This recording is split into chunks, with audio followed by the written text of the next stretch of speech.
saya akan jawab. Jadi pada awal-awal menangani kasus ini kami sempat kesulitan. Jadi kami sempat tahun 2020 itu adalah bulan Maret, April, Mei kami sempat kesulitan. Tapi bersyukur alhamdulillah pada bulan-bulan Juli, Agustus dengan peningkatan kasusnya kami sudah bisa terpenuhi, biarpun pada awal-awal kami memenuhi sendiri. Jadi kami mengusahakan sendiri lewat asosiasi, lewat donatur, lewat yayasan saya kapal rumah sakit juga membantu rumah sakit untuk bisa mengusahakan semua masker APD yang diperlukan oleh tenaga kesehatan di rumah sakit. Jadi kami sempat terlena dan gagal juga. Jadi sehingga beberapa kasus-kasus nakes kami juga sempat terpapar juga. Namun alhamdulillah bersyukur pada kali ini kami sudah peralatan itu sudah terpenuhi semua, ada lengkap begitu Ibu.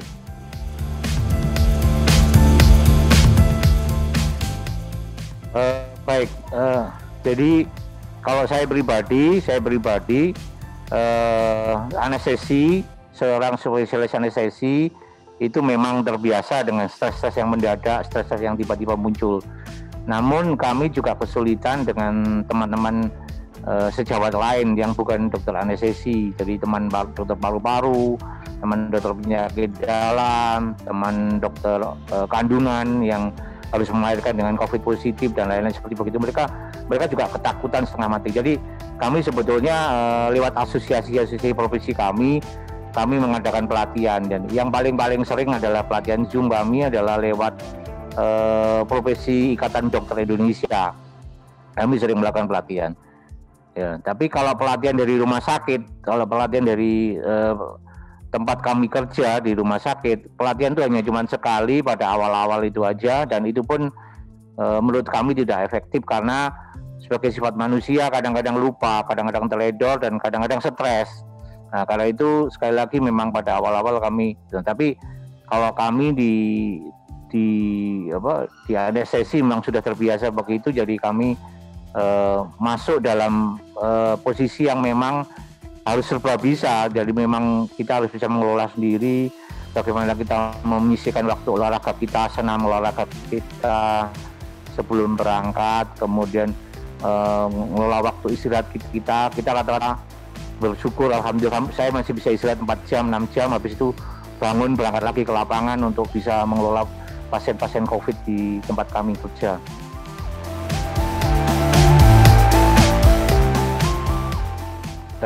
Rata-rata kami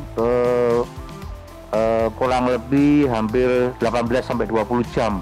Jadi kami bisa istirahat 4 jam sampai 6 jam di rumah, kemudian berangkat lagi di tempat kerja kami. Karena kami harus mengkoordinasi. Kebetulan saya pribadi punya tugas dua. Satu, sebagai dokter anestesi di layanan rumah sakit tersier yang tertinggi sebagai tempat rujukan. Saya pegang ICU di ruang khusus COVID. Kemudian saya juga dapat tugas tambahan yang mengelola rumah sakit di lapangan. Di lapangan itu adalah field hospital, rumah sakit darurat untuk sebagai buffer, sebagai penyangga kalau rumah sakit penuh. Dan sampai sekarang rumah sakit di lapangan masih terisi. Kemarin kami sempat turun paling sedikit, jumlah pasiennya adalah 25 pasien. Hari ini kita sudah melonjak 2 kali lipat menjadi hampir 62-65 pasien. Itu pun tenaga kerja Indonesia yang pulang dari luar negeri masuk ke Surabaya, di kota Surabaya.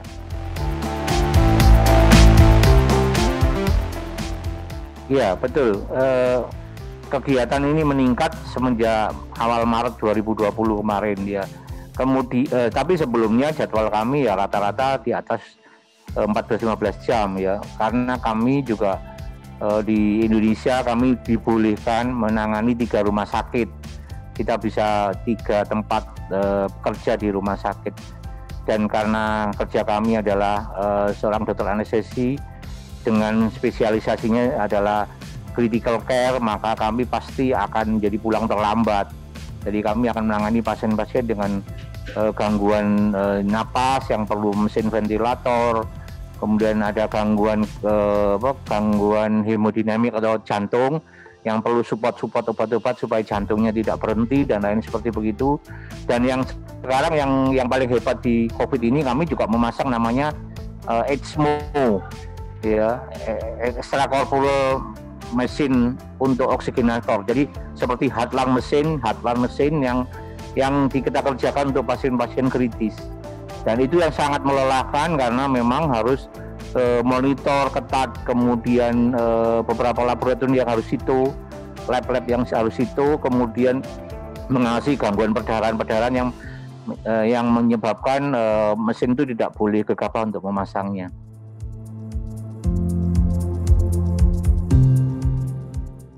Baik, terima kasih. Ini pertanyaan yang paling yang sebetulnya paling rumit untuk menjawab. Tapi saya jawab begini. Terus terang, ada kelemahan dari layanan kesehatan di Indonesia adalah tenaga kerja itu pada awal-awal itu tidak diisolasi. Jadi nakes itu dibiarkan pulang. Saya pun bisa pulang. Asal saya dilakukan cek swab antigen untuk screening aja. Kalau negatif saya boleh pulang. Kemudian setelah pulang saya tinggal di rumah saya sendiri. Tetapi apapun yang ada di rumah, saya juga membiasakan tiap 2 minggu keluarga saya cek, saya screening dengan swab antigen. Dan protokol apa yang dilakukan oleh Bu Nana tadi, jadi saya sekarang punya kebiasaan yang berbeda dengan dulu. Sebelum masuk rumah, kami tidak boleh masuk rumah, kemudian kita langsung ke kamar mandi, kita ganti baju, kita cuci bersih, baru menggunakan baju yang di dalam. Kemudian keluar, kalau setiap keluar orang tidak boleh masuk sembarangan. Kalau ada tamu juga tidak kita layani di dalam rumah, tapi di luar gitu ya. Yang masuk ke dalam harus mandi. Itu adalah protokol di rumah saya. Nah, untuk pindah ke rumah sakit juga begitu. Ada keterangan bahwa kami boleh pindah ke rumah sakit itu harus dilakukan swab antigen. Juga tadi kami barusan swab antigen itu waktunya tidak terlalu lama, hanya kurang lebih 30 menit sampai 1 jam kita cek. Kemudian kita boleh masuk membawa swab antigen, kami boleh masuk ke rumah sakit itu. Jadi kami kali ini kita pindah hanya 2 rumah sakit lapangan satunya rumah sakit rujukan yang tertinggi adalah Rumah Sakit Sutomo di Surabaya. Jadi kami memang harus screening sendiri. Nah, harusnya secara CDC seperti WHO protokol, maka pekerja rumah sakit itu tidak boleh keluar. Itu pengalaman kami waktu belajar dengan Ebola. Jadi kami tidak boleh keluar sampai 2 minggu diasramakan di situ, kemudian negatif 14 hari, baru boleh masuk ke daerah hijau. Nah, ini sangat disayangkan di Indonesia tidak ada rumah sakit yang seketat sedemikian, kecuali mungkin di Jakarta ya. Kalau di kota-kota di luar Jakarta kami tidak menganjur. Kepedulian dari tempat kerja kami pun tidak begitu kuat, tidak begitu strict, tidak begitu kaku. Jadi kami dibolehkan pulang, itu yang sebetulnya sangat menakuti di Indonesia. Jadi kami pekerja kesehatan itu boleh berjalan pulang, padahal itu berbahaya sebetulnya kalau menurut saya.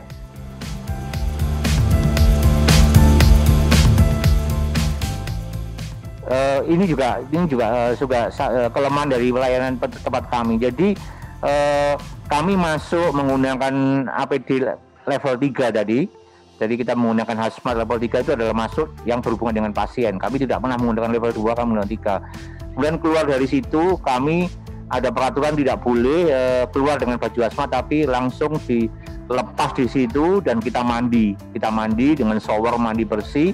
Kemudian disediakan baju baru, kita baru boleh keluar. Nah, kemudian setelah keluar, maka kalau ada tempat pantry untuk bisa istirahat, kita makan minum di tempat sendiri sesuai dengan lokalnya kita masing-masing. Kita bawa piring sama gelas kita sendiri. Kemudian kita tidak berhubungan langsung, tapi kita makan dengan sendirinya kita sendiri. Kemudian kita ada ruang antara yang menggunakan baju level 2. Kita pakai level 2. Jadi kita di baju antara level 2, di mana itu ada monitor, ada CCTV. Kita bisa lihat pasien-pasien yang barusan kita lakukan tindakan. Jadi kami mengawasinya lewat CCTV di ruang antara dengan level 2. Tapi kalau kita nanti masuk lagi ke level ruang pasien, kita harus menggunakan baju hazmat. Jadi pernah dalam satu malam kami hampir 4-5 kali mandi. Ini adalah pengalaman buruk kami. Karena pasiennya tiba-tiba menjadi memburuk begitu, sehingga itu kami mandi lagi seperti begitu. Itu pernah dalam semalam begitu. Tapi untuk istirahat kami jaganya seperti di ICU yang ada pasien COVID itu kurang lebih jam 7 sampai 12 jam. 12 di situ, habis itu kita off. Seperti nanti malam saya jaga, besok saya off 12 jam begitu.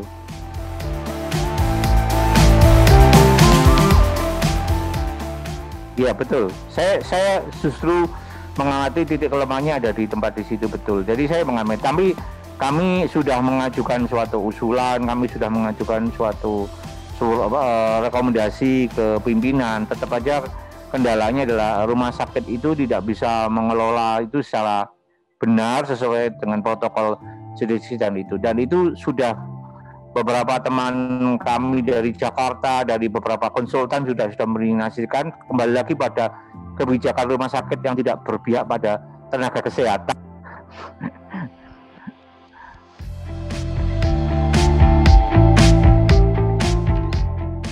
Baik, terima kasih. Jadi justru korban paling tinggi mungkin adalah teman-teman dokter.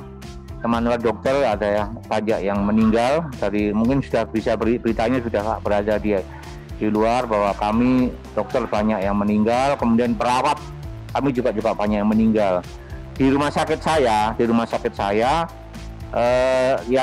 yang tertinggi dari yang di tempat rujukan di Rumah Sakit Sutomo, justru karyawan saya yang sakit itu ya dalam tanda kutip the next mereka mau diapakan, kecuali dia dalam kondisi adalah kondisi yang sangat berat ya, sakit berat, maka dia boleh masuk ke tempat rumah sakit tadi. Tapi kalau dia sedang ringan aja dengan gejala yang ringan dan sedang, itu tidak bisa masuk di tempat rumah sakit kami di tertinggi tadi. Akhirnya kami tampung di rumah sakit lapangan tadi. Jadi kami justru mengelola di rumah sakit lapangan. Karena itu terus terang ya sebetulnya pelayanan kepedulian dan pelayanan dari nakes itu sangat memprihatinkan sebetulnya. Hampir di semua rumah sakit itu tidak bisa menangani karyawannya sendiri atau tenaganya sendiri untuk bisa dirawat di situ, karena kalau begitu penuh pada waktu penuh itu kita tidak dapat tempat. Jadi akhirnya banyak teman-teman itu yang larinya ke tempat saya di rumah sakit lapangan. Kemudian saya bersyukur saya mengelola rumah sakit lapangan dan bisa membantu banyak teman-teman yang tidak dapat tempat tadi kita layani di rumah sakit lapangan itu tadi. Jadi sebenarnya memang sangat riskan kami di tenaga kerja di pelayanan kesehatan COVID ini, karena tadi kami tidak dijamin pelayanan kesehatan kami tidak dijamin, tapi terus terang ya kami dituntut untuk loyal, kami dituntut untuk tetap merawat, dan kami dituntut untuk bisa membantu pasien-pasien COVID itu tadi.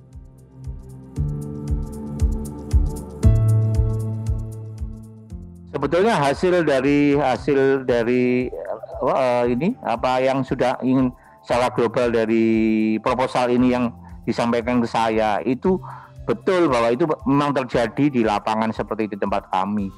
Jadi kalau itu bisa menjadi masukan pemegang tumpuk pimpinan untuk bisa merubah suatu rumah sakit layanan di semua di Indonesia, saya bersyukur sekali, saya berterima kasih sekali terhadap teman-teman yang mau riset tentang itu, karena memang hanya satu-satunya yang bisa mendengar itu adalah temuan-temuan para peneliti seperti begini untuk bisa memperbaiki manajemen atau tata laksana yang ada di Indonesia. Ya, sangat disayangkan ya masuk ke tempat pemegang keputusan ini yang susah masuknya ya. Kami terus terang pada awal-awal lewat profesi Ikatan Dokter Indonesia sudah memberikan masukan, tetapi mereka tidak terlalu banyak peduli dengan kegiatan. Tapi setelah korban dokter banyak yang meninggal, perawat banyak yang meninggal, maka berbondong-bondong mereka mencoba menjadi juru selamat atau bagaimana mereka menjadi supaya mereka menjadi terkenal, maka menjadi juru selamat, itulah mereka melakukan itu. Jadi mohon maaf, itu adalah masalah yang sangat rumit di Indonesia. Saya sekali, apalagi di tempat kerja saya sangat rumit. Saya hanya berdoa dan ikhlas demi pasien cepat sembuh dan mencegah jangan sampai mereka sakit lagi untuk ke pasien-pasien COVID tadi. Itu aja yang bisa saya sampaikan. Jadi saya tidak berani melakukan apa-apa karena memang sudah banyak usaha yang kita lakukan lewat jalur-jalur, lewat lain-lain supaya mereka peduli tentang itu. Pada awal-awal malah di Indonesia COVID ini diarahkan ke ranah politik dan kami orang profesional tidak mengenal itu sebetulnya, tapi kami tetap dianggap bahwa itu adalah masalah politik. Jadi saya mohon maaf, itu jawaban saya yang bisa bantu tentang perubahan apa yang bisa saya sulit. Tapi sebetulnya kalau ada protokol yang bagus seperti tempatnya CDC protokol itu bagus sekali sebetulnya, rumah sakit peduli, layanan peduli dan semuanya peduli, maka insya Allah layanan COVID itu bisa lancar. Dan saya curiga justru penyebab utama dari pasien COVID di luar adalah petugas kesehatan. Petugas kesehatan yang keluar ini yang sangat menakutkan, yang mungkin bisa menulari masyarakat di sekitar kita.